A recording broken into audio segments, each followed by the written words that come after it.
ദൈവജന ശുശ്രൂഷയ്ക്കായി വചനം വായിക്കുന്നു. യാക്കോബിന്റെ പുസ്തകം 5-ാം അധ്യായം 17-18 വചനങ്ങൾ വായിക്കുന്നു. ശ്രദ്ധയോടെ വചനത്തിന്റെ മുമ്പിൽ ആയിരിക്കാം. യെസ്. ഏലിയാവ് നമുക്ക് സമസ്വഭാവമുള്ള മനുഷ്യനായിരുന്നു. മഴ പെയ്യാതിരിക്കേണ്ടതിന് അവൻ പ്രാർത്ഥനയിൽ അപേക്ഷിച്ചു. 3 സംവത്സരവും 6 മാസവും ദേശത്ത് മഴ പെയ്തില്ല. അവൻ വീണ്ടും പ്രാർത്ഥിച്ചപ്പോൾ ആകാശത്തു നിന്നും മഴ പെയ്തു. ഭൂമി ധാന്യം വിളഞ്ഞു. ഹല്ലേലൂയ. പ്രാർത്ഥിച്ചപ്പോൾ 3.5 വർഷം ആകാശമണ്ഡലങ്ങൾ അടഞ്ഞു. മഴ പെയ്തില്ല, ഒരു തുള്ളി മഴ പെയ്തില്ല. വീണ്ടും ഒരു ദൈവ മനുഷ്യൻ പ്രാർത്ഥിച്ചപ്പോൾ മഴ ആകാശത്ത് നിന്ന് പെയ്ത് ആകാശം മഴയും നൽകി. ഭൂമിയിലെ വിളവുകളെ വർദ്ധിപ്പിപ്പാൻ, ഉൽപ്പാദിപ്പാൻ അനുഗ്രഹിച്ച ഒരു നല്ല കർത്താവ്. ഇന്ന് പകൽ എല്ലാവരും ശ്രദ്ധിക്കുക. ഇന്ന് പകൽ ദൈവം നമ്മളോട് സംസാരിക്കുന്ന ആലോചന പ്രാർത്ഥനാ ജീവിതത്തിന്റെ പ്രാധാന്യം, ഇമ്പോർട്ടൻസ് ഓഫ് പ്രയർ ലൈഫ്. പ്രാർത്ഥനാ ജീവിതത്തിന്റെ പ്രാധാന്യം, വളരെ പ്രാധാന്യമാണ് ക്രിസ്തീയ ജീവിതത്തിൽ പ്രാർത്ഥനയ്ക്കുള്ളത്. യാക്കോബ് അപ്പോസ്തലനെ കുറിച്ച് പറയുന്നത് പ്രാർത്ഥനാ മനുഷ്യൻ എന്നാണ് ചരിത്രം പറയുന്നത്. യാക്കോബ് അപ്പോസ്തലന്റെ പുസ്തകം നമ്മൾ തുടങ്ങുമ്പോൾ തന്നെ നമുക്ക് കാണാൻ സാധിക്കും, ഹല്ലേലൂയ, നിങ്ങൾക്ക് ജ്ഞാനം കുറവുണ്ടെങ്കിൽ നിങ്ങൾ എന്ത് ചെയ്യണം? എല്ലാവർക്കും ഔദാര്യമായി തരുന്ന ദൈവത്തോട് യാചിക്കട്ടെ. അങ്ങനെ കുറവുണ്ടെങ്കിൽ ദൈവത്തിന്റെ സന്നിധിയിൽ, പോരാട്ടം അനുഭവിക്കുന്നെങ്കിൽ നിങ്ങൾ ദൈവത്തിന്റെ സന്നിധിയിൽ ചെല്ലുവിൻ. ഇവിടെ ഈ വായിച്ച വചനത്തിലും നമ്മൾ കാണുന്നുണ്ട്, നിങ്ങൾ കുറവുണ്ടെങ്കിൽ, നിങ്ങൾ വേദന അനുഭവിക്കുന്നെങ്കിൽ, നിങ്ങൾ പോരാട്ടം അനുഭവിക്കുമെങ്കിൽ, നിങ്ങൾ പ്രതിസന്ധി അനുഭവിക്കുന്നെങ്കിൽ, ഹല്ലേലൂയ, നിങ്ങൾ പ്രാർത്ഥിപ്പിൻ. കാരണം യാക്കോബിന്റെ ലേഖനത്തിന്റെ ഒരു പ്രത്യേകത, ഹല്ലേലൂയ, പ്രായോഗികമായ ക്രിസ്തീയ ജീവിതത്തെ തൊട്ട് സംസാരിക്കുന്ന ലേഖനമാണ് യാക്കോബിന്റെ ലേഖനം. അതിൽ നിന്നാണ് നമ്മളൊരു വാക്യം നമ്മൾ വായിച്ചത്, ഒരു മനുഷ്യനെ കുറിച്ച്. ഹല്ലേലൂയ. അപ്പം അതിൽ നിന്ന് ഒരു വാക്കാണ് പറയുന്നത് പ്രാർത്ഥന. ഹല്ലേലൂയ. എന്താണ് പ്രാർത്ഥനാ ജീവിതത്തിന്റെ പ്രാധാന്യം? ഇനി ശ്രദ്ധിച്ചോളാം. ഹല്ലേലൂയ. ഇന്ന് ഈ കഴിഞ്ഞ ദിവസങ്ങളെല്ലാം പറഞ്ഞ മെസ്സേജ് പോലെ ഇന്നൊരു വ്യത്യസ്തമായ ഒരു ആത്മാവിന്റെ ചലനം നിങ്ങളുടെ ജീവിതത്തിൽ വരാൻ വളരെ പ്രധാനപ്പെട്ട ഒരു കാര്യമാണ് പറയുന്നത്. ഹല്ലേലൂയ. എന്താണ് പ്രാർത്ഥനാ ജീവിതത്തിന്റെ പ്രാധാന്യം? ഒറ്റ വാക്കിൽ പറഞ്ഞാൽ പ്രാർത്ഥന എന്ന് പറയുന്നത് നമ്മുടെ ദൈവവുമായിട്ടുള്ളൊരു ബന്ധത്തെ കാണിക്കുന്നതാണ് പ്രയർ. പ്രയർ ലൈഫ് എന്ന് പറയുന്നത് ദൈവവുമായിട്ടുള്ള ഒരു കമ്മ്യൂണിക്കേഷൻ, ഒരു ബന്ധത്തെ ആണ് എന്ത് ചെയ്യുന്നത്? കാണിക്കുന്നത്. അത് ഏതാകട്ടെ, അപ്പൻ മക്കൾ ബന്ധം, ഭാര്യ ഭർത്താവ് ബന്ധം, സ്കൂൾ കുഞ്ഞുങ്ങൾ ബന്ധം, ടീച്ചേഴ്സ് ബന്ധം, എന്ത് ബന്ധത്തിലും എന്തും സ്ട്രോങ് ആകുന്നത്, എന്തും ബലപ്പെടുന്നത് ആ തമ്മിലുള്ള സമയം വേർതിരിക്കുന്നതിൽ, സമയം സ്പെൻഡ് ചെയ്യുന്നതിൽ, ആ കമ്മ്യൂണിക്കേഷന്റെ അകത്താണ് അതിന്റെ ബലം എന്ന് പറയുന്നത്. ഹല്ലേലൂയ. എന്ന് പറയുന്ന പോലെ ഏറ്റവും നല്ലതാണ്, അതിനെയാണ് പിശാച് ഏറ്റവും കൂടുതൽ ദുരുപയോഗം ചെയ്യുന്നതും അതിനെയാണ്. എന്നാൽ അത് റെഡി ആയാൽ സകലത്തിലും എന്താവും? സ്ട്രോങ് ആവും എന്ന് പറയുന്ന പോലെ ഏറ്റവും പ്രധാനപ്പെട്ട ഒരു കാര്യമാണ് നമ്മുടെ ജീവിതത്തിന്റെ പ്രാർത്ഥന. പ്രാർത്ഥനാ ജീവിതം എന്ന് പറയുന്നത് പ്രാർത്ഥിച്ചു തുടങ്ങുന്ന മനുഷ്യൻ ദൈവവുമായിട്ടുള്ള ബന്ധം അവൻ ഡെവലപ്പ് ചെയ്തു വരും. 2, പ്രാർത്ഥനയിൽ നമുക്ക് കിട്ടുന്ന രണ്ടാമത്തെ ഗുണം, നമുക്ക് ആവശ്യമായ കാര്യങ്ങളെ ഫേസ് ചെയ്യാനുള്ള ഒരു സ്ട്രെങ്ത്, ഒരു ബലം നമുക്ക് എവിടുന്ന് കിട്ടും? പ്രാർത്ഥനയിൽ നിന്ന് ലഭിക്കും. ക്രിസ്തീയ ജീവിതത്തെ കുറിച്ച് അറിയുന്നത് പ്രതിസന്ധി വന്നതിന് ശേഷമല്ല പ്രാർത്ഥന. യഥാർത്ഥ ക്രിസ്തീയ ജീവിതം എന്നും പ്രാർത്ഥിക്കുന്നവനാകാം.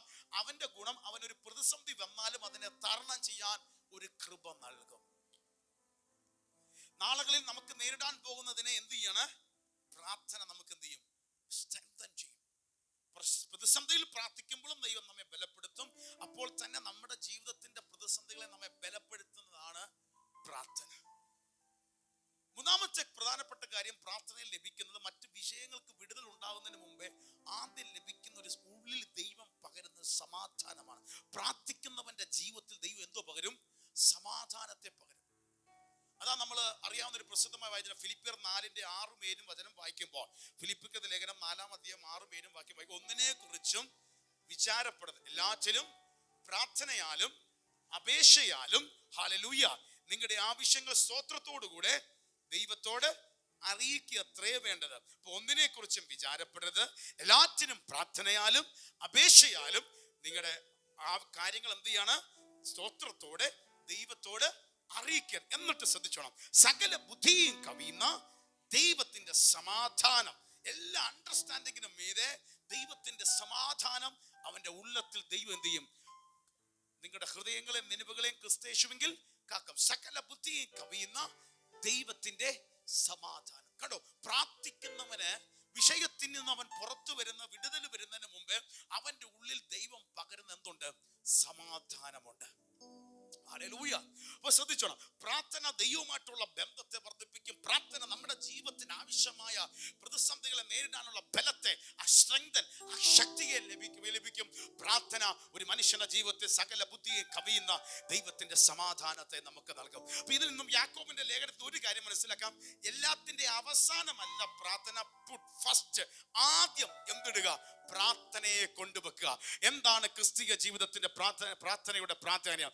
നമ്മുടെ ജീവിതത്തിലെല്ലാം കുഴഞ്ഞു മറിഞ്ഞ് പ്രശ്നം ഉണ്ടായതിനു ശേഷം പ്രാർത്ഥിച്ചു തുടങ്ങിയല്ല, ജീവിതത്തിന്റെ എല്ലാത്തിനും മുമ്പേ പ്രാർത്ഥനയ്ക്ക് ഒന്നാം സ്ഥാനം കൊടുക്കാനാണ് വിശുദ്ധ ബൈബിൾ വിളിച്ചു പറയുന്നത്. ഹല്ലേലൂയ. ഇന്ന് പകൽ ഇവിടെ നിന്നുകൊണ്ട് ഞാൻ ഈ മാസത്തിന്റെ അവസാനം നിന്നുകൊണ്ട് ആത്മാവിനെ ഒരു പ്രഖ്യാപനം വയ്ക്കുക. ഇന്നു മുതൽ ഈ സഭയ്ക്ക് മീതെ ഒന്നൊരു സുവിശേഷത്തിന്റെ ആത്മാവിന്റെ തലവും ദൈവൻ ഓപ്പൺ ആക്കി തരികയാണ്. അപ്പോൾ തന്നെ ഹല്ലേലൂയ ഒരു പ്രാർത്ഥനയുടെ മണ്ഡലം, ഹല്ലേലൂയ, ഇതിന്റെ അകത്ത് ചിലതിന്റെ ജീവിതത്തിൽ ശക്തിപ്പെടാൻ പോകുകയാണ്. ആണ്ടുകൾ കഴിമുമ്പിയ പ്രവൃത്തിയെ ജീവിപ്പിക്കുന്ന കർത്താവ് പ്രാർത്ഥിക്കുന്നവനായി, പ്രാർത്ഥനാ മനുഷ്യനായി, പ്രാർത്ഥിക്കുന്ന സഹോദരനായി, പ്രാർത്ഥിക്കുന്ന സഹോദരിയായി, പ്രാർത്ഥിക്കുന്ന കുഞ്ഞായി, യൗവനക്കാരനായി, യൗവനക്കാരത്തിയായി നിന്നെ മാറ്റാൻ ദൈവം ആഗ്രഹിക്കുന്നു. നിന്റെ ജീവിതത്തിന്റെ അവസാനമല്ല പ്രാർത്ഥന, നിന്റെ ജീവിതത്തിന്റെ എല്ലാത്തിന്റെ ആദ്യ തുടക്കത്തിൽ അത് പ്രാർത്ഥന.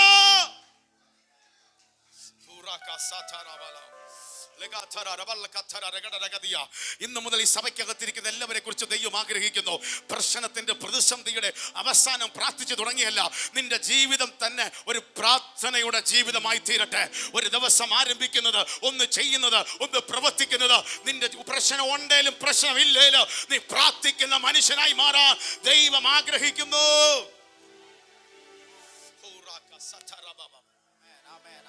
അതിന് നമ്മുടെ ഏറ്റവും വലിയ മാതൃക ആരാ? നമ്മുടെ സഭയുടെ പേര് തന്നെ എന്തോ? Looking and to Jesus. ആരെ നോക്കാം? യേശു. നമ്മുടെ മാതൃകാ പുരുഷൻ ആരാ? യേശു. യേശു നമുക്ക് മാതൃക വെച്ച് പോയിട്ട് ആരാ? യേശു കർത്താവാ. യേശുവിന്റെ ജീവിതം നോക്കി, പൂർണ്ണ ദൈവവും പൂർണ്ണ മനുഷ്യനുമായി തന്റെ ഈ ഐഹിക ജീവിത കാലയളവിൽ യേശു, ബൈബിൾ പറയുന്നു, യേശു യോർദാനിൽ യോഹന്നാന്റെ കൈയാൽ സ്നാനപ്പെട്ട് കഴിഞ്ഞ് പ്രാർത്ഥിച്ചെന്നാ. പ്രാർത്ഥിച്ചു. ലൂക്കോസ് 3:21-22 കിടപ്പുണ്ട്. പ്രാർത്ഥിച്ചപ്പോ സ്വർഗം തുറന്നു, ആത്മാവ് ഇറങ്ങി. ഇവൻ എന്റെ പ്രിയപുത്രൻ വലിയ പ്രസാദിക്കുന്നു, അവന് ചെവി കൊടുക്കുന്ന ശബ്ദം വരുന്നുണ്ട്.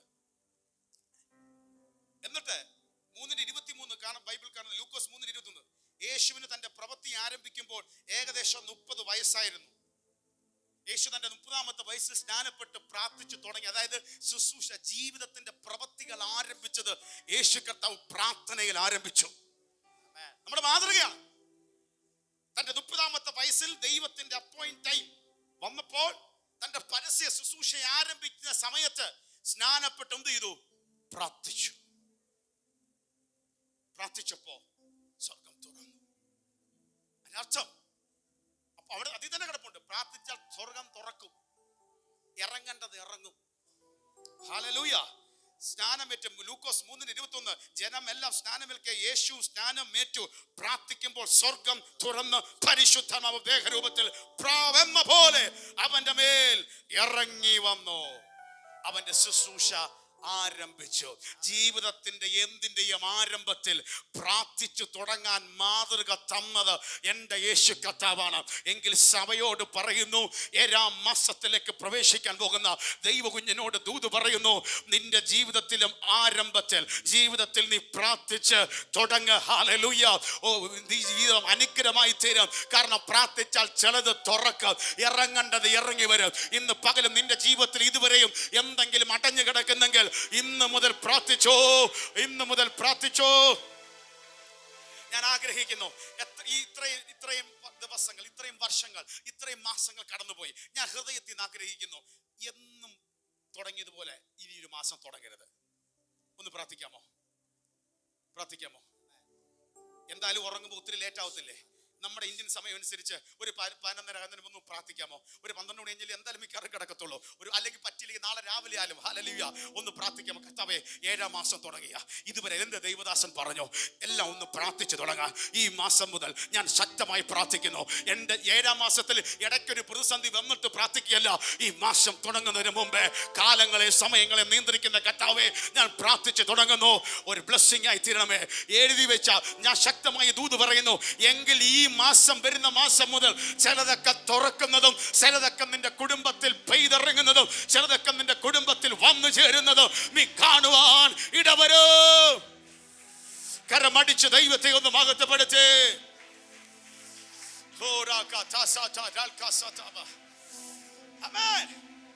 കണ്ടോ, യേശു തന്റെ തുടക്കത്തിൽ എന്ത് ചെയ്തു? പ്രാർത്ഥിച്ചു. തുടക്കത്തിൽ പ്രാർത്ഥന തുടങ്ങുന്നതല്ല, യേശുവിന്റെ ജീവിതം മുഴുവൻ പ്രാർത്ഥനയിൽ നമുക്ക് കാണാൻ പറ്റും. ലൂക്കോസ് 1:35 പറയുന്ന അവൻ അധികാലത്തെ ഇരുട്ടോടെ എഴുന്നേറ്റ് പുറപ്പെട്ട് നിർജ്ജന സ്ഥലത്ത് ചെന്ന് എന്ത് ചെയ്തു? പ്രാർത്ഥിച്ചു. ഒരു സമയത്ത് മാത്രമല്ല, പിന്നീട് എന്ത് ചെയ്തു? എഴുന്നേറ്റ് നിർജ്ജന സ്ഥലത്ത് പോയി. ഒന്ന് ശ്രദ്ധിച്ചേ, ലുക്കിംഗ് ഇൻടു ജീസസ്. യേശുവിനെ നോക്കുക. ശുശ്രൂഷ 30-ാമത്തെ വയസ്സിൽ ശുശ്രൂഷ ആരംഭിച്ചപ്പോൾ എങ്ങനെ തുടങ്ങി? പ്രാർത്ഥിച്ചു തുടങ്ങി. പിന്നെ എങ്ങനെ തുടർന്നു? പ്രാർത്ഥനയെ അധികാലത്തെ എഴുന്നേറ്റ് എന്ത് ചെയ്തു? ഒരു സ്ഥലത്ത് പറയുന്നു രാത്രി മുഴുവൻ പ്രാർത്ഥിച്ചു. വേറെടുത്ത് പറയുന്നു അധികാലത്തെ എഴുന്നേറ്റ് നിർജ്ജന സ്ഥലത്ത് പോയി പ്രാർത്ഥിച്ചു. ദൈവമായിട്ടൊരു കമ്മ്യൂണിക്കേഷൻ, മറ്റു ഡിസ്റ്റർബൻസും മറ്റു കാര്യങ്ങളൊക്കെ മാറി അല്പസമയം അപ്പനുമായി ഒരു ബന്ധം. സത്യം പറഞ്ഞ പ്രാർത്ഥന ഈ വിഷയങ്ങൾക്കുള്ള പെറ്റീഷൻ സമർപ്പിക്കുന്ന പോലെ കാര്യം അതും എൻ്റെ അകത്തുണ്ട്. പക്ഷെ സത്യം പറഞ്ഞ ഒരു ബന്ധമാണ്. എന്താണ്? ബന്ധമാണ് ദൈവമായിട്ട്. ആ ബന്ധത്തിന്റെ അകത്താണ് നമ്മൾ നല്ല ബന്ധം സ്ഥാപിക്കുമ്പോൾ അതിന്റെ ഇടയ്ക്ക് ഒരു ചില കാര്യങ്ങൾ നമ്മൾ എല്ലാവരോട് പറയാറില്ലേ? അപ്പൊ അത് സാധിച്ചിരുന്നു. അതേപോലെ ഉള്ളൂ. ആ ബന്ധം ഡെവലപ്പ് ചെയ്യുക. അതിന്റെ ഇടയ്ക്ക് നമ്മുടെ ആവശ്യങ്ങൾ എന്ത് ചെയ്യുക? സ്തോത്രത്തോടെ സമർപ്പിക്കുക. ഒരു ബന്ധത്തെയാണ് സത്യം അങ്ങനെ നമ്മൾ എടുക്കണം. ആ ബന്ധത്തിന്റെ അകത്ത് നമ്മൾ ചില കാര്യങ്ങൾ സംസാരിക്കുന്നു. ഇനി യേശുവിന്റെ ജീവിതത്തിൽ ലൂക്കോസ് 6:12 എടുത്തേ. നമ്മുടെ മാതൃ, ഞാൻ ഇതല്ല ആത്മാവ് തരുന്ന ദൂതിലേക്ക് വരാൻ പോകുന്നേ ഉള്ളൂ. പക്ഷെ നിങ്ങൾക്ക് ഒരു ബാക്ക്ഗ്രൗണ്ട് മനസ്സിലാകാനാ. ലൂക്കോസ് 6:12-13 എടുത്തേ. ലൂക്കോസിന്റെ സുവിശേഷം 6-12-13. ആ കാലത്ത് അവൻ പ്രാർത്ഥിക്കേണ്ടതിന് ഒരു മലയിൽ ചെന്നു. യേശു കർത്താവ് പ്രാർത്ഥിക്കേണ്ടതിന് ഒരു മലയിൽ ചെന്നു. ദൈവത്തോടുള്ള പ്രാർത്ഥനയിൽ രാത്രി കഴിച്ചു. അതിനകത്ത് ഓൾ നൈറ്റ് പ്രയർ ആയിരുന്നു. അന്ന് രാത്രി മുഴുവൻ എന്ത് ചെയ്തു? പ്രാർത്ഥിച്ചു. ഇനി 13. നേരം വെളുത്തപ്പോൾ അവൻ ശിഷ്യന്മാരെ അടുക്ക വിളിച്ചു. അവരിൽ 12 പേരെ തിരഞ്ഞെടുത്തു. അവർക്ക് അപ്പോസ്തലന്മാർ എന്ന് പേര് വിളിച്ചു. യേശു തന്റെ ജീവിതയാത്രയിൽ തെരഞ്ഞെടുപ്പ് വന്നപ്പോൾ എങ്ങനെ തെരഞ്ഞെടുത്തു? പ്രാർത്ഥിച്ച് തെരഞ്ഞെടുത്തു. ഒരു രാത്രി മുതൽ പ്രാർത്ഥിച്ച് തെരഞ്ഞെടുത്ത് രാത്രി എന്തെങ്കിലും വിഷയം ഉണ്ടെങ്കിലും ഭാരപ്പെടണ്ട, ബാക്കി കർത്താവ് കൈകാര്യം ചെയ്തോളൂ. നമ്മൾ ചിന്തിക്കും പ്രാർത്ഥിച്ച് തെരഞ്ഞെടുത്തിന്റെ അകത്ത് യൂദ അല്ലേ ഒറ്റിക്കൊടുത്തേ? ഒരു തിന്മയല്ലേ? പണസഞ്ചി അവന്റെ അല്ലേ? ഇച്ചിരി വിഷയം ഉണ്ടായല്ലോ. പ്രാർത്ഥിച്ച് തെരഞ്ഞെടുത്ത് ഒരു കാര്യം പറയാം, ദൈവത്തെ സ്നേഹിക്കുന്നവർക്ക്, നിർണയപ്രകാരം വിളിക്കപ്പെട്ടവർക്ക് സകലതും അതെന്തിലേക്ക് മാറി? മാനവജാതിയുടെ രക്ഷയുടെ വേണ്ടി, പാപത്തിന്റെ പരിഹാരത്തിനായി യേശു ക്രൂശിൽ മരിക്കുന്നതിന് വേണ്ടി അത് നമുക്കെല്ലാം നന്മയായി മാറി. അപ്പൊ ചിലത് നമുക്ക് ഡൗട്ട് അടിക്കും, അയ്യോ ഭാരപ്പെടണ്ട, പ്രാർത്ഥിച്ചതിന്റെ ആണെങ്കിൽ ഇച്ചിരി പ്രോബ്ലം കണ്ടാലും കർത്താവ് ബാക്കി കൈകാര്യം ചെയ്തോളും. നമ്മുടെ മാതൃക ആരാ? യേശു. പ്രാർത്ഥനയെ തുടങ്ങി. തെരഞ്ഞെടുപ്പ് എന്തിലായിരുന്നു? പ്രാർത്ഥന.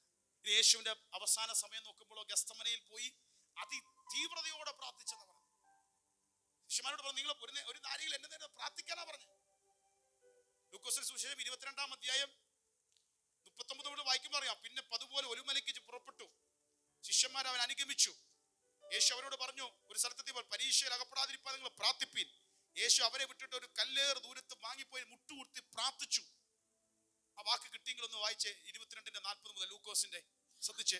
ആ സ്ഥലത്തെത്തിയപ്പോൾ അവൻ അവരോട്, നിങ്ങൾ പരീക്ഷയിൽ അകപ്പെടാതിരിക്കാൻ പ്രാർത്ഥിപ്പീൻ എന്ന് പറഞ്ഞു. നമ്മളോട് പറയുന്നു പരീക്ഷയിൽ അകപ്പെടാതിരിക്കാൻ പ്രാർത്ഥിപ്പീൻ, ചില കെണിക്കകത്ത് വീരാതിരിപ്പാൻ. 21-ലും പറയുന്നുണ്ട്, ഈ അന്ത്യകാലത്ത് ഇരുട്ടിന്റെ കെണിയിൽ വീരാതിരിപ്പാൻ നീ എന്ത് ചെയ്യാ? പ്രാർത്ഥിക്കുക. അപ്പൊ അതിന്റെ അർത്ഥം പ്രാർത്ഥിച്ച ചില കെണിന്ന് ദൈവം എടുത്ത് മാറ്റും. ഇന്ന് പകൽ നിന്റെ നമുക്ക് വേണ്ടി, തലമുറകൾക്ക് വേണ്ടി, കുടുംബത്തിന് വേണ്ടി ശക്തമായി ഇതിന്റെ അകത്ത് പ്രാർത്ഥിപ്പാൻ ദൈവം ആലോചന പറയുന്നു. പിശാചൊരുക്കുന്ന തന്ത്രത്തെ, പിശാചൊരുക്കുന്ന കെണികളെ പൊളിച്ചു മാറ്റി ചിലതിനെ രക്ഷിപ്പാൻ ഇന്ന് പകൽ ദൈവത്തിന് ഹല്ലേലൂയ. ചില സമയത്തൊക്കെ തട്ടി ഉണർത്തുന്ന ദൈവം എന്തിനാ? ഹല്ലേലൂയ. ഉറക്കം കിടന്നിട്ട് മറിഞ്ഞ് തിരിഞ്ഞിട്ട് ഉറക്കം വരാത്ത എന്തിനാ അറിയാമോ? നിന്നെ കൊണ്ട് പ്രാർത്ഥിപ്പിക്കാനാ. ഹല്ലേലൂയ. നീ പ്രാർത്ഥിക്കുമ്പോ ഹല്ലേലൂയ ചില മണ്ഡലങ്ങൾ കെണികൾ പൊട്ടിമാറാം. എത്ര പേര് വിശ്വസിക്കുന്നുണ്ട്? എത്ര പേര് വിശ്വസിക്കുന്നുണ്ട്? ഒത്തിരി ഒത്തിരി സംഭവങ്ങൾ എനിക്ക് ഓർമ്മയുണ്ട്. ചില ദിവസമൊക്കെ രാത്രിയിൽ ഹല്ലേലൂയ പെട്ടെന്ന് ഞെട്ടി ഉണരും. ഹല്ലേലൂയ. അപ്പുറത്തേക്ക് ഉറക്കം വരത്തില്ല. അങ്ങനെ ഇരിക്കുമ്പോഴത്തേക്കായിരിക്കും സഭയിലോ വരുന്നയോ ആരെങ്കിലും ഒരാളുടെ മുഖമോ ഒരു പേരോ എന്റെ ഉള്ളിലേക്ക് വരും. അപ്പൊ കുറച്ചു നേരം അവരെ ഓർത്തങ്ങ് അന്യഭാഷ പറയും. ഹല്ലേലൂയ. എനിക്ക് മനസ്സിലാകും എന്തോ ആ മണിക്കൂറുകളിൽ അവർക്ക് പ്രാർത്ഥനയുടെ ആവശ്യമുണ്ട്. എവിടെയോ പിന്നെ പിശാചിന്റെ കെണികൾ അഴിയുന്നു. പിറ്റേ ദിവസങ്ങൾ കഴിയുമ്പോൾ അവർ സംസാരിക്കുമ്പോൾ നമുക്ക് മനസ്സിലാവും എന്തൊക്കെയോ മാറിപ്പോയി, എന്തൊക്കെയോ വിടുതലായി എന്നതിന്റെ തെളിവാണ്. ഹല്ലേലൂയ. ഇതുപോലെ നിന്റെ ജീവിതത്തിൽ നിന്നെ ദൈവം തട്ടി ഉണർത്തുന്നത്, ചില ഉറക്കങ്ങൾ തരാത്തത്, ജീവിതത്തിൽ ചില അസ്വസ്ഥ ഉണ്ടാക്കുന്നത്, നീ പ്രാർത്ഥിച്ചോ ചില പിശാചിന്റെ കെണികൾ പരീക്ഷകളെ മാറ്റി ജയിക്കുന്ന ഒരു ജയം തരാനോ.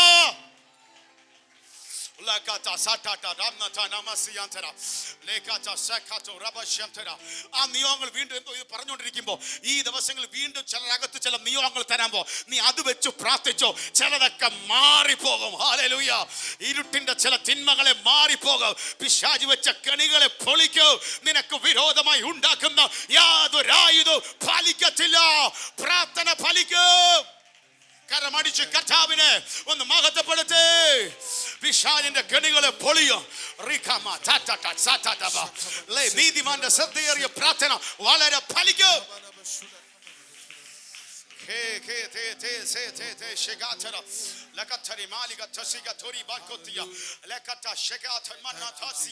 എന്തോ ഇത് പറഞ്ഞപ്പോൾ തന്നെ ഇതിനകത്ത് ചിലർക്ക് ഭയങ്കര നിയോഗങ്ങളെ ദൈവം ഇടുകയാണ്. ഹല്ലേലൂയ. ഈ ദിവസങ്ങളിൽ നിനക്ക് പ്രാർത്ഥിപ്പാൻ ദൈവം ചിലത് തരികൾ. നീ പ്രാർത്ഥിക്കുമ്പോൾ നിനക്കും നിന്റെ തലമുറയ്ക്കും നിന്റെ ജീവിതത്തിനും നിന്റെ കുടുംബത്തിനും നിന്റെ വേണ്ടപ്പെട്ടവർക്കും മീതെ വരുന്ന പിശാചിന്റെ കെണികളും പരീക്ഷകളും തകർന്നു മാറുന്നത്.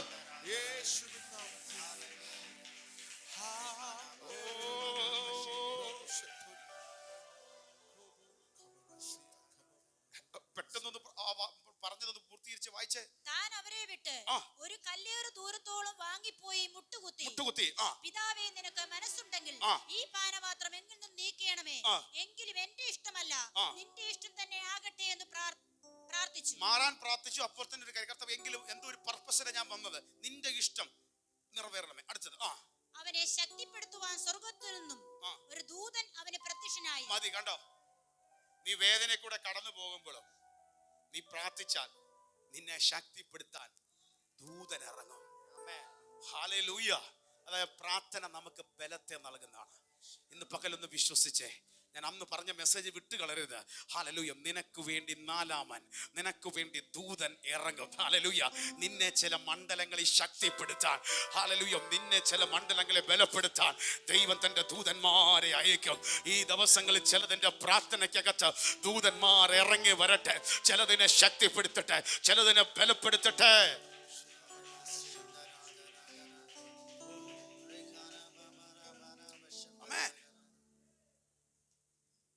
ഇതിനൊരു കാര്യം മനസ്സിലായി. നമ്മുടെ മാതൃക ആരാ? യേശു പ്രാർത്ഥനയിൽ തുടങ്ങി, പ്രാർത്ഥനയിൽ തുടർന്നു, പ്രാർത്ഥനയിൽ തെരഞ്ഞെടുത്തു. യേശു പ്രാർത്ഥനയിൽ തന്റെ ശുശ്രൂഷ ഐഹിക കാലത്ത് തികപ്പാനിട വന്നു. നമ്മുടെ മാതൃക യേശു കർത്താവ്. ഇനി നമ്മൾ മെസ്സേജിലേക്ക് വരാൻ പോവാ. ബൈബിൾ ഉടനീളം പറയുന്നുണ്ട്.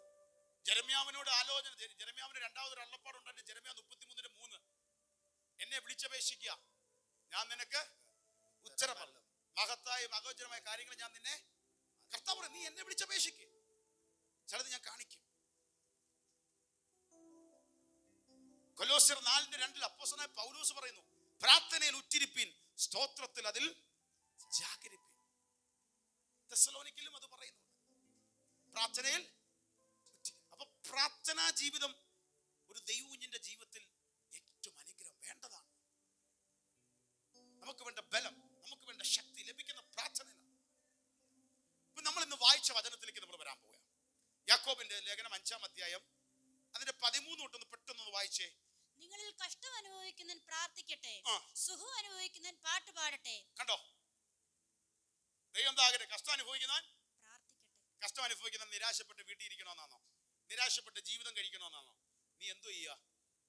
പ്രാർത്ഥിക്കട്ടെ, പ്രാർത്ഥിക്കട്ടെ. അടുത്തിരിക്കുന്നവർ കൈക്ക് പിടിച്ചിട്ട് കഷ്ടം അനുഭവിച്ച് അങ്ങ് പ്രാർത്ഥിച്ചോളാൻ പറ.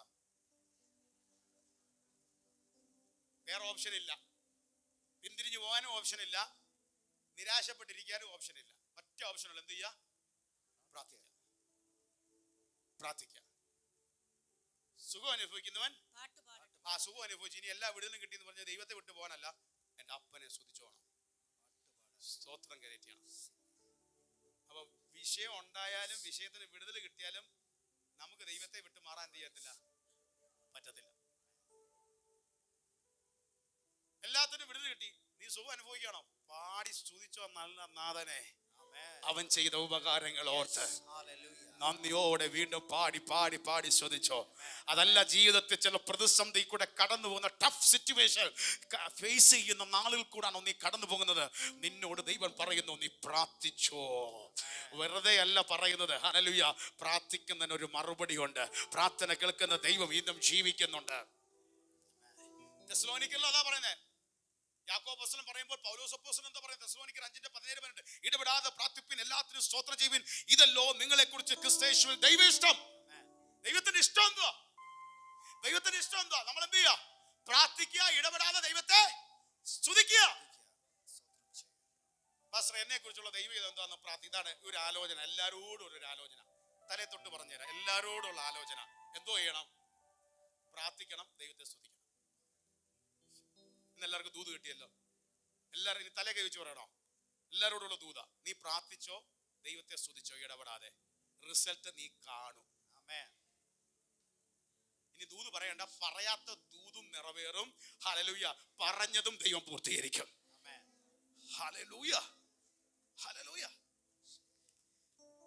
ഒത്തിരി കാര്യങ്ങൾ, അതെല്ലാം ഞാൻ സ്കിപ്പ് ചെയ്തിട്ട് മെയിൻ കാര്യങ്ങളിലേക്ക് വരാൻ പോവാം. നമ്മൾ വായിച്ച 17 വരാൻ പോവാം. അവിടെ പറയുന്നത് ഏലിയാവ് നമുക്ക് മനുഷ്യനായിരുന്നു. ഏലിയാവ് നമുക്ക് നമ്മെ പോലൊരു മനുഷ്യൻ. പഴയ നിയമത്തിൽ ഒരു പ്രവാചകനാണ് ഏലിയാവ് പ്രവാചകൻ. പക്ഷെ പറയുന്നത് നമ്മെ പോലെ മനുഷ്യനാ. ദൈവം തരുന്ന ആ ഗിഫ്റ്റിൽ, ദൈവം തരുന്ന ഒരു ആത്മാവിന്റെ സാന്നിധ്യത്തിൽ ദൂത് പറഞ്ഞു. പക്ഷെ മനുഷ്യൻ എന്താണ്? മനുഷ്യൻ സാധാ മനുഷ്യനാണ്. അങ്ങനെ പറയാൻ കാരണം എന്താ? ഏലിയാവിന്റെ ജീവിതം നമ്മൾ 1 രാജാക്കന്മാരുടെ പുസ്തകം 17, 18, 19 നല്ല വ്യക്തമായിട്ട് നമുക്ക് കാണാം.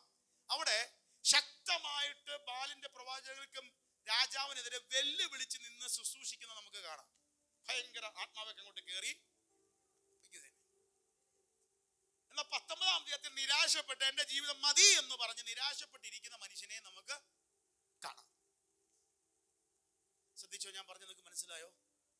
ശക്തമായിട്ട് നിന്ന് ദൈവത്തിന്റെ കാര്യം പറഞ്ഞ മനുഷ്യനുമാണ്. ഒരധ്യായം അങ്ങോട്ട് മാറിയപ്പോൾ നിരാശ, എനിക്ക് എന്റെ ജീവിതം മതി കർത്താവ്, നീ എന്നെ എടുത്തോളെ എന്ന് പറഞ്ഞതും നമ്മെ പോലെ മനുഷ്യനാണ്. നമ്മളിപ്പോൾ ഇവിടെ നിൽക്കുമ്പോൾ നിങ്ങൾക്ക് ഒരു ഫെയ്ത്തും ഒരു വിശ്വാസവും ഈ നിറഞ്ഞു നിൽക്കുന്ന ദൈവ സാന്നിധ്യത്തിൽ പ്രാർത്ഥിച്ചിട്ട് ഈ അന്തരീക്ഷത്തിൽ നിങ്ങളെല്ലാം ചാർജ് ആവും.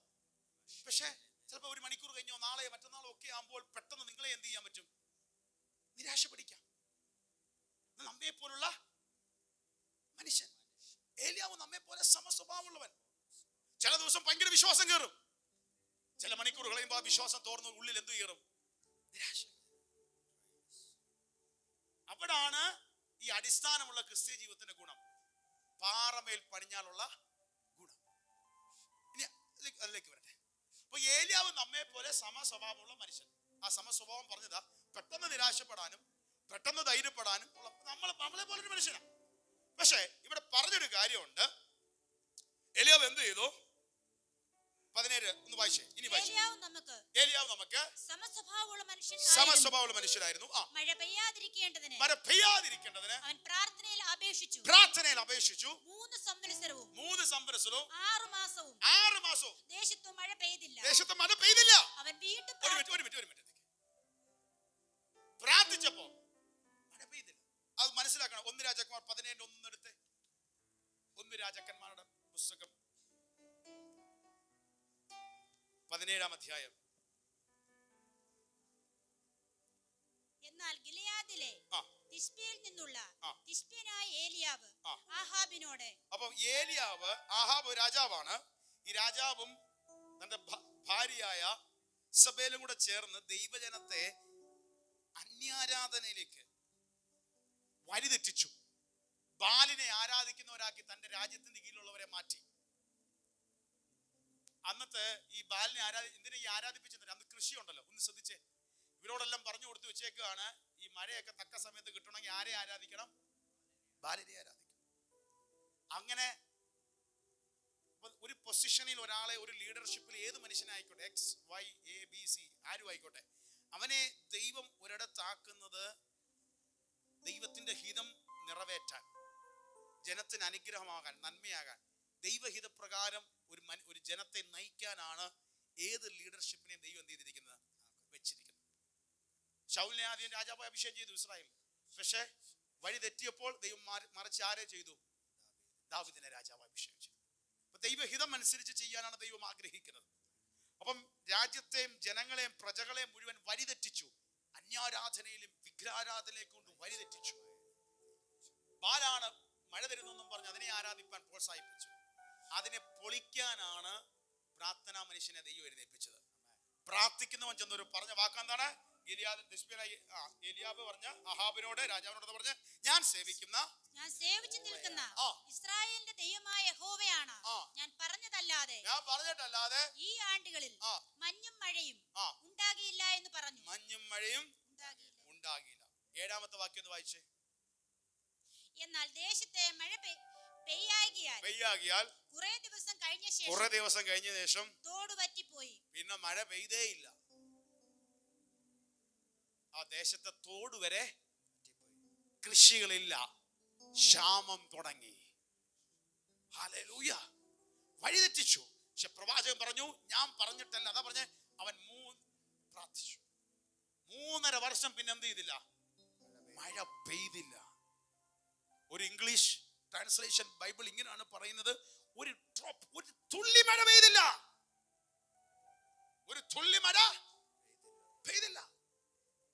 അല്ല, ഇടയ്ക്കിടയ്ക്ക് ചാറ്റമഴ പെയ്തെന്നല്ല, വലിയ മഴ പെയ്തില്ല, എന്നാൽ ഇടയ്ക്ക് ചാറ്റമഴ, അങ്ങനല്ല.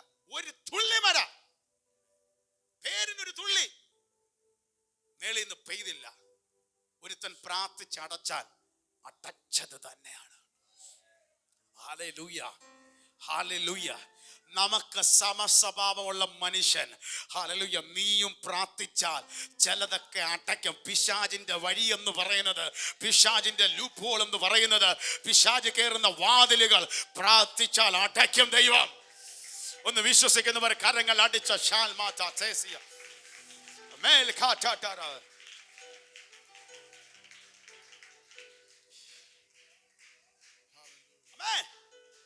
പിന്നെ 3.5 വർഷം കഴിഞ്ഞപ്പോൾ ദൈവനിയോഗത്താൽ നമ്മൾ വായിച്ച യാക്കോബ് 5:18 അവൻ രണ്ടാമത് പ്രാർത്ഥിച്ചപ്പോൾ ദേശത്ത് വീണ്ടും മഴ പെയ്തു, ധാന്യങ്ങളെല്ലാം വിളയാൻ തുടങ്ങി. പക്ഷെ രണ്ടാമത് പ്രാർത്ഥിച്ചപ്പോ ആ പ്രാർത്ഥനയ്ക്ക് വ്യത്യാസമുണ്ട്.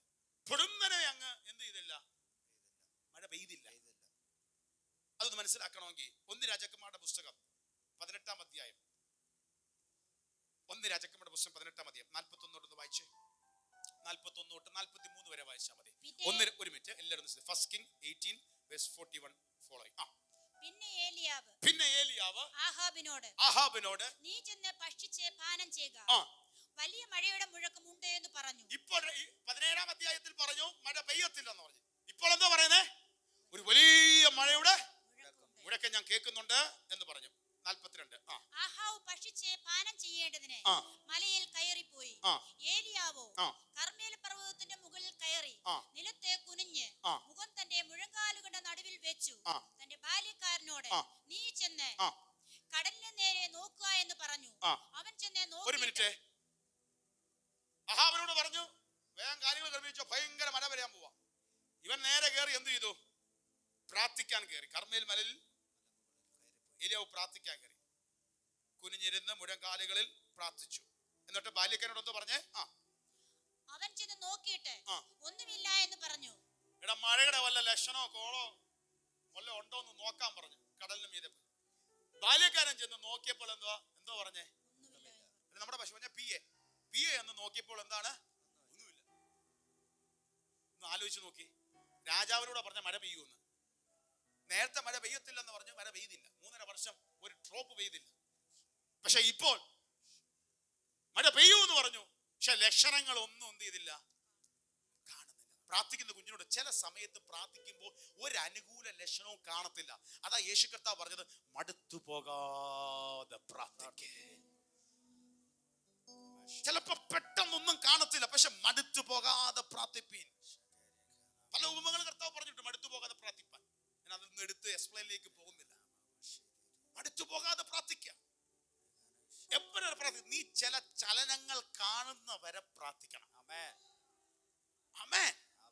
ഇന്നലെ ഇല്ല, ഒരു നിയോഗം നിനക്ക് കിട്ടിയോ, ഒരു വാഗ്ദത്തം നിനക്ക് കിട്ടിയോ, വിടരുത്. ഹല്ലേലൂയ. മഴ പെയ്യുമെന്ന് നിനക്കൊരള്ളപ്പാട് കിട്ടിയെങ്കിൽ, ഇന്ന് കണ്ടില്ലേല നിന്നോടൊരു ദൂത് ദൈവം പറഞ്ഞിട്ടുണ്ടെങ്കിൽ, നിന്നോട് നിന്റെ തലമുറയോടും നിന്റെ ഭാവിയോടും ഒരു ദൂത് പറഞ്ഞിട്ടുണ്ടെങ്കിൽ, അത് വിടരുത്. പ്രാർത്ഥിച്ചോ.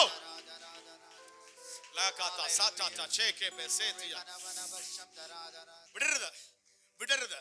എന്തോ ആരോടോ ശക്തമായി ദൈവം പറയുന്നു, വിടരുത്. ഹല്ലേലൂയ. നീ വിട്ടുകളയ, നീ പിടിച്ചു വെച്ച് പ്രാർത്ഥിച്ചോ. Hallelujah, hallelujah. എന്റെ ദൈവം ചിലപ്പോൾ അങ്ങനെ ദൈവം അത് എന്തിനാ കാണിക്കുന്നതാ? ഒന്ന് ആശ്രയത്തെ കാണിക്കുന്നതാ, ഒന്ന് വിശ്വാസത്തെ വർദ്ധിപ്പിക്കുന്നതാ. അവനോട് പറഞ്ഞു, നീ കടലിന് നേരെ ചെല്ലാൻ പറഞ്ഞു. അവൻ നോക്കിയിട്ട് എന്തോ പറഞ്ഞേ? പക്ഷെ ഏലിയാവ് പ്രാർത്ഥന നിർത്തിയോ? ഏലിയാവ് അവനോട് പറഞ്ഞു, പിന്നെയും 7 പ്രാവശ്യം ചെല്ലുക എന്ന് പറഞ്ഞു. അപ്പൊ 1-ാം പ്രാവശ്യം ചെന്നു, ഇല്ല. 2-ാം പ്രാവശ്യം ചെന്നു, ഓ ഇല്ല. 3-ാം പ്രാവശ്യം ഇല്ല. പിന്നെ ഇല്ല. 6-ാം പ്രാവശ്യം ചെന്നു, ഇല്ല. 6 മാസം കണ്ടില്ല. ഇന്ന് 30-ാം തീയതിയായി. നീ 7-ാം പ്രാവശ്യം ചെല്ലുക. അടുത്തതെന്ന് വായിച്ചേ. 7-ാം പ്രാവശ്യമോ? 7-ാം പ്രാവശ്യമോ? അവൻ കടലിൽ നിന്നും ഒരു മനുഷ്യന്റെ കൈ പോലെ ചെറിയ മേഘം പൊങ്ങി വരുന്നു. ഇന്ന് പകൽ സകലതിനോട് ദൂത് പറയാ. 6 മാസം നീ കാണാത്തത് 7-ാം മാസം മുതൽ നീ പ്രാർത്ഥിച്ചു തുടങ്ങിക്കോ.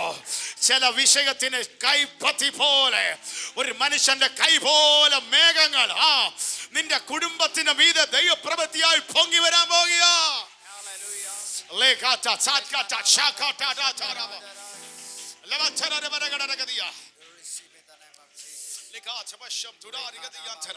എന്തോ ശക്തമായി ഒന്ന് ശ്രദ്ധിച്ചേ. എന്നെ അവിടെ നിൽക്കാൻ ദൈവാത്മാവ് എനിക്ക് ദൂത് തരുന്നു. Hallelujah, hallelujah. 7-ാം പ്രാവശ്യമോ കൈപ്പത്തി പോലൊരു മേഘം പൊങ്ങി വന്നു. ഹല്ലേലൂയ.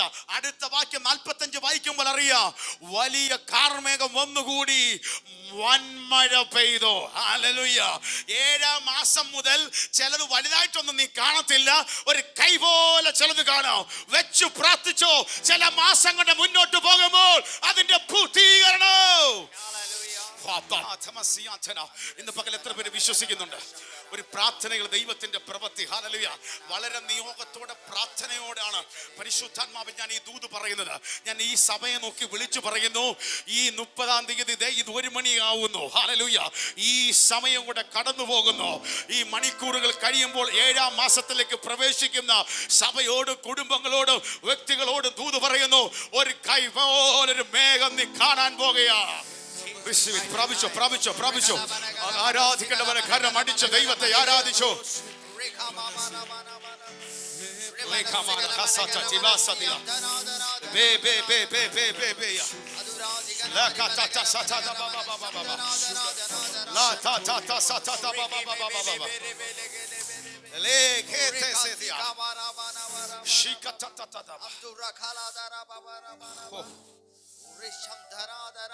ചിലത് പ്രാർത്ഥിച്ചാ കാണാൻ പോവുക. ഒരേ ഒരു കാര്യം കൂടെ പറയാം. നിയോഗം കൊണ്ടാണ് പറഞ്ഞ് നമ്മളിപ്പോ ഒന്നിച്ച് പ്രാർത്ഥിക്കാൻ പോവാ. ഈ അവസാനം വളരെ ഗൗരവത്തോടെ ഇരുന്നു. പ്രാർത്ഥിച്ചാൽ ഒരു ഗുണം, ചലിക്കാത്ത ചലിക്കും. ചലിക്കാത്ത ചലിക്കും. ചലനമറ്റ് കിടന്ന് ചലനം ഉണ്ടാവും. ഒരു കുതിരയെ പോലെ ചിലത് ചാടി എഴുന്നേക്കാൻ പോവുക. ഹല്ലേലൂയ. നീ കിടന്നെടുത്ത് നിനക്കൊരു ഓട്ടം. ഹല്ലേലൂയ. ഒരു മുന്നേറ്റം. ചിലതിന് യാത്രകൾ, ചിലതിന് ഒരു യുദ്ധം ജയിച്ചു വരുന്ന പോലെ ചില മണ്ഡലങ്ങൾ. ഒത്തിരി അർത്ഥങ്ങൾ ഇതിന്റെ അകത്തുണ്ട്. ആത്മാവ് ചിലതിന്റെ ലൈഫിന്റെ അകത്ത് നിന്നെ ദൈവം എഴുന്നേൽപ്പിക്കാൻ പോവുക. ചിലതിന്റെ സ്പീഡ് വർദ്ധിപ്പിക്കാൻ പോവുക.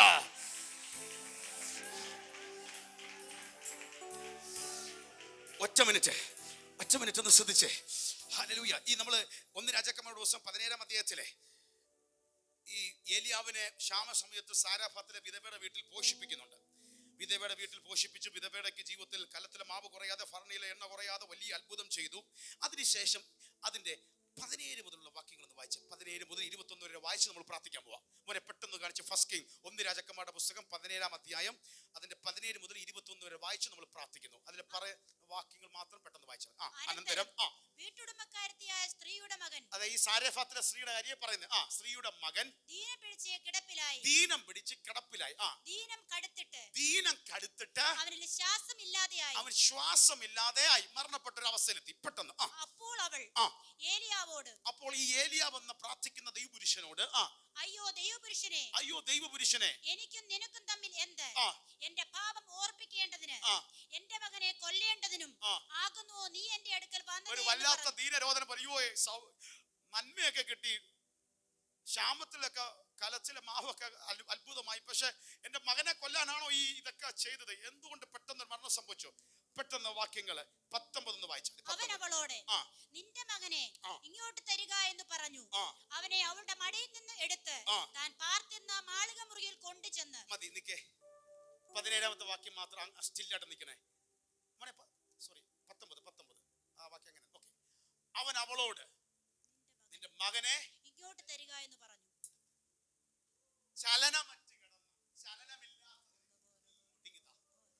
പ്രാർത്ഥനയുടെ കരങ്ങളിലേക്ക് ഇങ്ങതാ, നീ അങ്ങോട്ട് കൊടുക്ക്. ഹല്ലേലൂയ. അവൻ അതിനെ എടുത്തുകൊണ്ട് അവിടെ മടിയിൽ നിന്നെടുത്ത് താൻ പാർത്തിരുന്ന മാളിക മുറിയുടെ കട്ടിച്ചൊരു താനിരിക്കുന്ന പ്രാർത്ഥനയുടെ മരം മാളിക മുറിയിലോട്ട് കൊണ്ട് കിടത്തി. ചലനമില്ലാത്ത വിഷയത്തെ നീ പ്രാർത്ഥനയിൽ അങ്ങ് എടുത്താൽ നീ ചില അനുഭവങ്ങൾ കാണാൻ പോയ. ഞാൻ പറഞ്ഞു, ഒന്നുകൂടെ മനസ്സിലായോ? ഒന്നും നടക്കാതെ നിന്നെ നിരാശപ്പെടുത്തിയ, നിന്റെ വായിൽ നിന്ന് പിറുപിറുപ്പ് വാക്കുകൾ വന്ന കുറെ വിഷയങ്ങൾ നിനക്കുണ്ട്.